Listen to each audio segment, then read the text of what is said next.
Today we're going to be transplanting some strawberries, and I'm going to talk a little bit about strawberries. So if you want to grow them, stick around. But first, I'm looking at my raised beds. Oh my gosh, I'm almost there. They're almost getting filled with compost.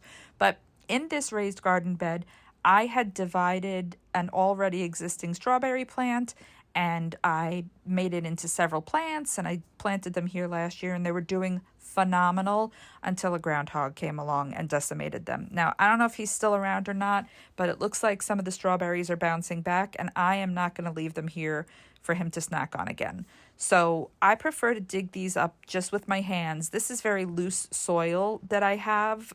It's a mixture of potting mix and peat and compost. So I can just literally stick my hand down there, and I want to feel the roots so that I don't break them. That's why I do it without gloves, which is kind of gross, but also gardeners get it. And as you see, I got them without the roots. Now these little guys, I'm going to give them till tomorrow because tomorrow's supposed to be a beautiful day, and I think they'll grow. These are my vertical planters, Greenock vertical planters. These and also those metal raised garden beds will be linked in my bio in my Amazon storefront.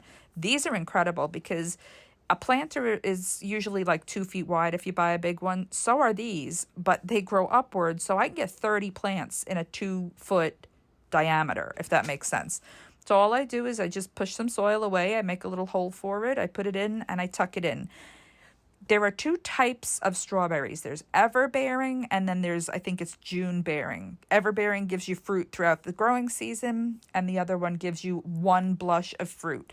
In those 2 types, there are different varieties of strawberries. I have ever-bearing strawberries, and these were existing plants that I bought from Home Depot or something like that years ago.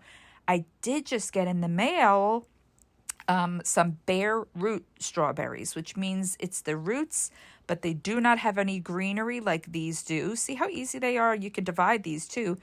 And so I'm going to try, experimenting with those. But I love strawberries for so many reasons. Also, one plant will give you more plants. It sends off runners.